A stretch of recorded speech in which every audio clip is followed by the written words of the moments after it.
Kia ora, good morning, good Monday morning. I am Mike from Markets. This is Kiwibank. Markets in a minute.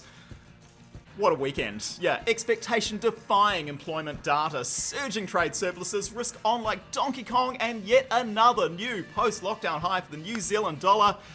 So much going on. The Kiwi starting last and working back. The Kiwi wrapped the week around the 65-cent mark. 65.28 US cents was the absolute high, just shy of 5%. Above where it started the week. Yeah, bouncy.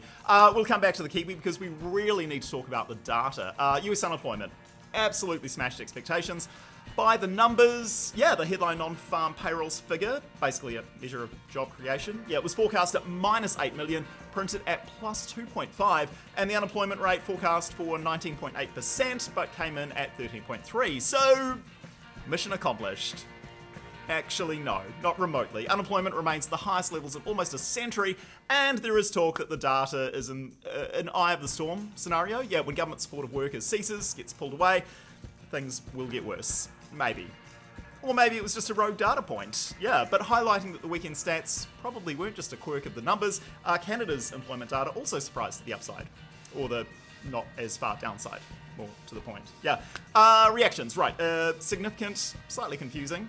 Sort of. Equities surged, as you would expect. Risk was massively on, with gains of between 2 and 3% across the majors of Europe and the US.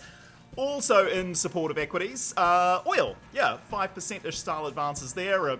Globally rebounding economies, which means, I guess, more implied demand. That was one of the drivers of oil, but we also had confirmation of supply reductions from OPEC and price hikes from Saudi Arabia. Yeah, in fact, industrial commodities in general did pretty well on Friday, so yeah, you've got climbing commodities, you've got risk on, you've got an ideal environment for advances in commodity and risk-related currencies like the Kiwi and the Aussie. Yeah, and it is. Yeah, an ideal environment. But the interesting aspect is the US data on Saturday morning actually pulled the Kiwi down from its highs. All the heavy lifting on the Kiwi rally front, that was done ahead of the data.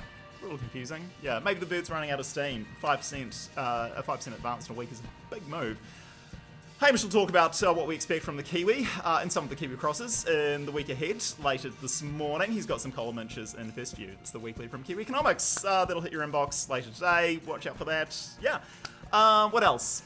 China data. Massive trade surpluses. Those numbers came out yesterday, Sunday. Odd, I know, it is what it is.